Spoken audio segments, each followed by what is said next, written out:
Alors, on va revenir sur le parcours de Monsieur Moussa Sidibé. Donc, comme je le disais tout à l'heure, vous êtes responsable du service relations établissement entreprise au sein de l'agence Campus France.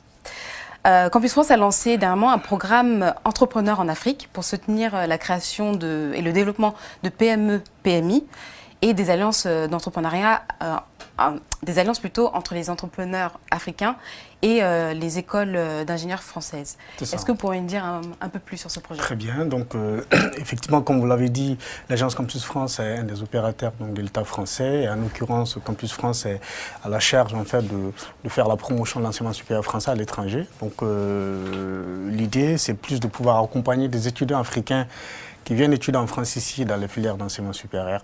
Donc de sorte en fait à leur donner un ensemble d'informations sur l'offre de formation, mais aussi assurer la mise en relation avec des établissements d'enseignement supérieur. Donc ces étudiants, une fois venus en France, et la plupart d'entre eux sont dans une démarche de retour, ou en tout cas dans une démarche d'insertion professionnelle. Donc l'idée, effectivement, donc à l'époque en 2009, c'était de pouvoir proposer des instruments, un dispositif qui pouvait accompagner ces entrepreneurs, ces futurs entrepreneurs, oui. Parce que, de sorte à pouvoir effectivement les accompagner dans leur projet de création d'entreprise. Donc concrètement, et Entrepreneur en Afrique a été lancé dans ce cadre, donc avec le soutien donc, de l'État français. Donc pour rappel, le programme Entrepreneur en Afrique donc, est financé par le ministère des Affaires étrangères, qui est un des tutelles donc, de l'agence Campus France.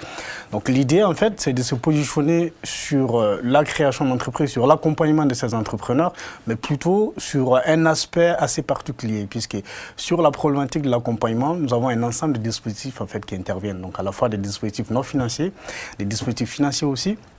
Simplement, on avait remarqué que sur un maillon, sur un aspect en fait de cet accompagnement, il y avait un maillon manquant. Donc l'idée, c'était de pouvoir assurer ce maillon. Donc c'était quoi concrètement? C'est d'apporter un soutien technique et scientifique à des entrepreneurs qui ont un projet avec une certaine valeur ajoutée.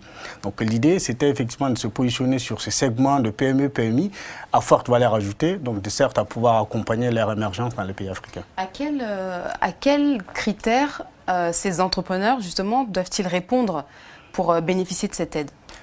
La porte d'entrée au programme Entrepreneur en Afrique pour un porteur de projet de création d'entreprise, c'est l'existence d'un projet avec une certaine valeur ajoutée technique qui nécessite de mobiliser une école d'ingénieurs.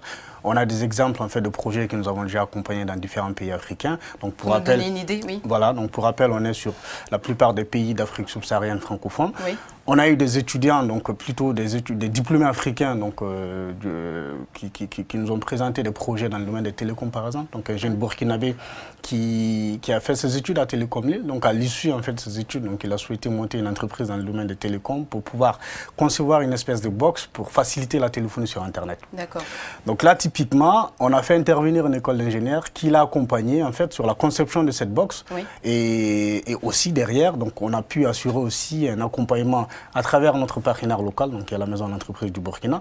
Et enfin aussi, un dispositif de financement que nous avons mis en place, donc qui fonctionne sous forme de prêt d'honneur, a permis de financer une partie de son projet. Donc, vous avez trois composantes en fait, finalement, trois services d'accompagnement sur le programme Entrepreneur en Afrique. Vous avez un service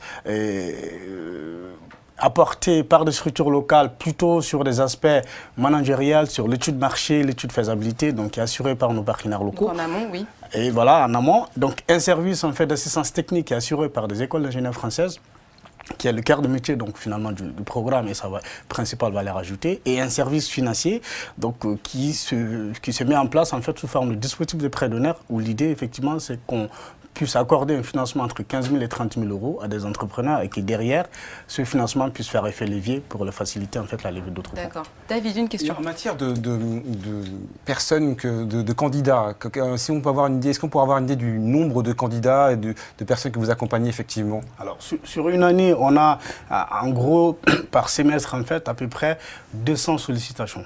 Donc les 200 sollicitations, il faut entendre par là en fait qu'il y a à peu près de tout. Donc on a des gens qui sont encore au stade d'idée, on a des gens qui ont déjà un projet qui a un début de structuration, on a des gens en fait qui ont des projets suffisamment avancés, donc qui cherchent juste un dernier coup de pouce en fait pour pouvoir démarrer leur projet.